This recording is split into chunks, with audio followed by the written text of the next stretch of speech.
And now, it's time for another episode of Smoke Break Talk. So I bought this bass guitar. I was playing it like with one finger, right? I'm like, and then I bought a Mel Bay bass book right in the beginning of the book. It shows you some scales and stuff like that. Yeah.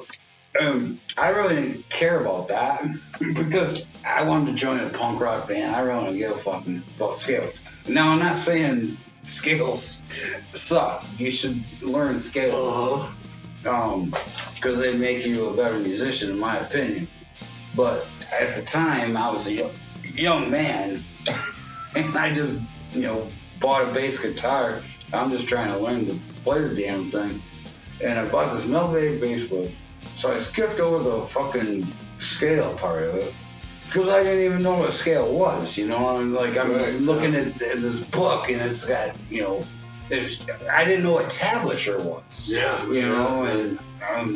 And I can't read music, so I skipped over that. And then there was a picture in there where. And Mel, this is old school, back in the day, when we were like... When Leo Fender first invented basses. Yeah, probably, right? and there's this electric picture... bass anyway. Right. Yeah. There's this picture in there of a dude playing with two fingers.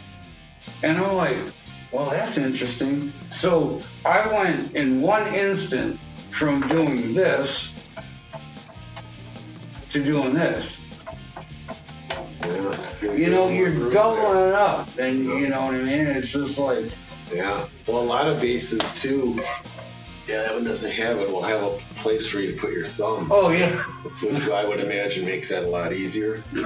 Right. But when I play the bass, I use a pick, actually. Okay. I have to admit. No, there's nothing... Lots of guys... I learned that I played with my fingers. Mm-hmm. Sometimes I do play with a pick. The thing with playing a pick... Sometimes, it's a lot faster, so I do that. Then the pick also sounds different. Yeah. It's got a different tonality to it. Yep. And sometimes... More string, more bite. Right. With the pick. And it depends on the song. It's cool. As far as I'm concerned, when it comes to music, whatever's comfortable for you, whatever you want to do. And I'm sure that's the same with the drums, let me ask you this. Did you have, you can go, to strings. My favorite strings, when it comes to a bass guitar, I love Ernie ball strings. When it comes to electric guitar, I love Diodarius. Yeah. And it's just... I've tried different strings on different instruments, and it's just you come to get what the sound you like and what feels comfortable when you're playing and all that kind of crap. And, so drumsticks, did you have a favorite? I would vary them up a little bit, actually. Okay.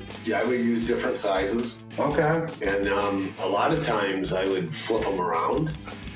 Especially for my snare drum. I think a lot of drummers do that. You're setting the little tubs. Yeah, that little tip was... I would spin it around. You hit the drums 2 times and the motherfucker goes flying or something. Right. So for the drum one, the snare one especially.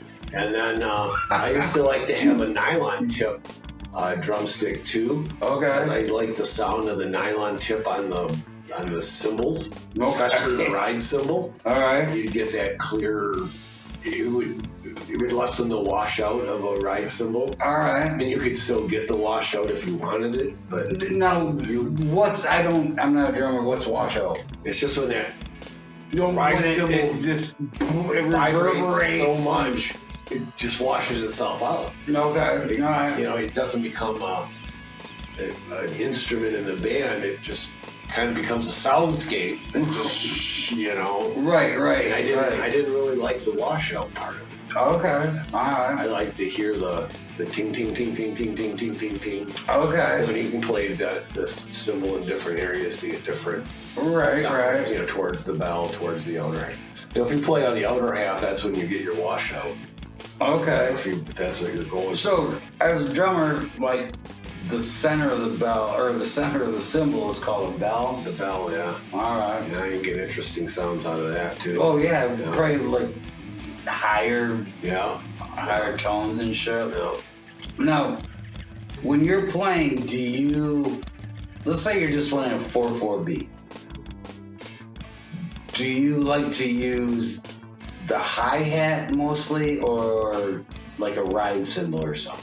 I like the hi-hat myself. Do you? Yeah. Okay. You got that foot control, so you can do Right. things with it. Right. But, you know, the ride cymbal always sounds better in the chorus part of it, you know, which is traditionally the hi-hats for the verses and the ride cymbals for the chorus. I guess I didn't know And that. if you I never follow paid that attention rule, to that. yeah, that's one of the drum rules. All right. You know. Drum 101 Yeah. from my friend Boz. I mean, you could break the rules, but generally, if you just follow, you know, hi-hats on the verses, ride cymbal on the chorus, you'll be fine. That's cool. That's cool. Keep giving them the boom taps, you know. And then a lot of my cymbal hits are just used for timing, you know. So I know I'm on the 1 or the 4 or whatever. Right. Yeah. Now, you were telling me once that you said Dave Grohl, when he joined Nirvana, they made him play to a click track. Yeah. Have you ever played like a click track, like learning? All the time. Yeah, especially Okay. when you record your song for real, you know. Like, do you still record with the click track? Yeah. If you're playing drums? Yeah, well, yeah, because I don't play drums that much, so I'm not sharp on them. Okay. So I can keep a beat, but I notice it'll slowly, as I get tired in the song, Right. slow down a bit. All right. So yeah, all you need I'll use a click is track. basically, you know, a kick drum, a snare, and a cymbal. Yeah, hi-hat or a cymbal. You know, No?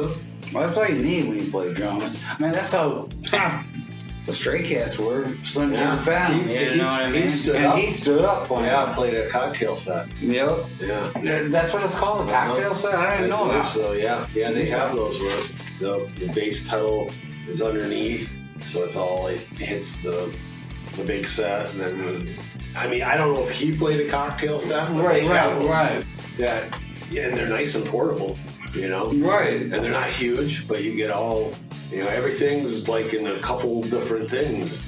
You know, it looks, You get all that very sound. Latin looking, you know, Caribbean.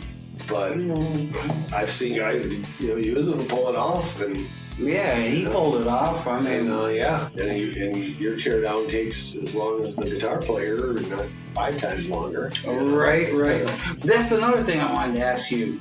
Being a drummer, you know, we played in bands together. The band we're in now, the Malt-Tones, we don't play out. We're just old guys, and we record songs and write songs and play and whatnot. But we don't play out live. But when you played out live, was it a pain in the ass to haul your fucking drums? You know, because me being a bass player, Throw your shit in the case and fill it back. yeah, you know, I get it out and I plug it in, I tune it up, I'm good to go. The drummer's still fucking hauling his shit in, and then setting up every fucking stand. So it was a pain in the ass, huh? Yeah, but you know, you learn to kind of condense shit, you know. Okay. Like if you don't need it, don't bring it. And you know, like I would have my one stand, I would have a crash cymbal on it, a ride cymbal, and a tom coming off it. Okay. So it was, you know, one stand, but it was holding 3 pieces. You know, and on the other side it'd be one stand holding the crash cymbal, my other tom, and now, was that something that you set up like just for you, or was it kind of like a standard thing? You know what I mean? A little of both. Okay. You know, I Wow. would watch, other drummers or it's like, oh, okay. Well, that's a good idea. Like in Blanks, I got rid of that one, the tom. I had the up tom, the rack high pitched one, and the floor tom.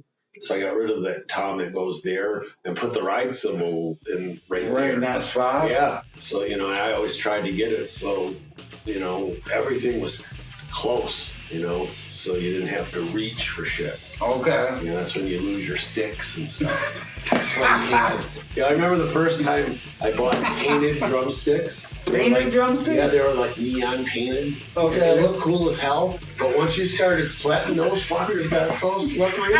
You're like throwing drumsticks all over just trying to play. I'm like, man, they look cool, but they don't not work for me. You're jamming along, you could, hit a cymbal and It just flies. there goes the guy. You stabbing a bass player in the back with your drumstick. I'm glad you didn't do Sorry, that Rick. to me. It's painted. It's really slippery. Oh!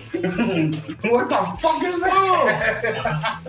That's fucking funny. That's the kind of thing, like, I never would have thought about. Yeah, neither did I. I didn't think anything about a painted drumstick being slippery when you start sweating. Yeah, they were. I mean, it makes sense. Yeah.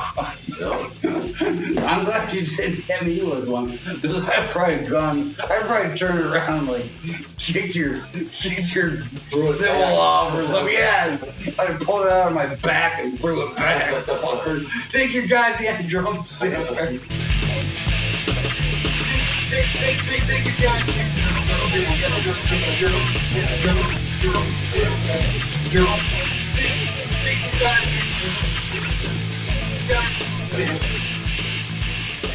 Take your goddamn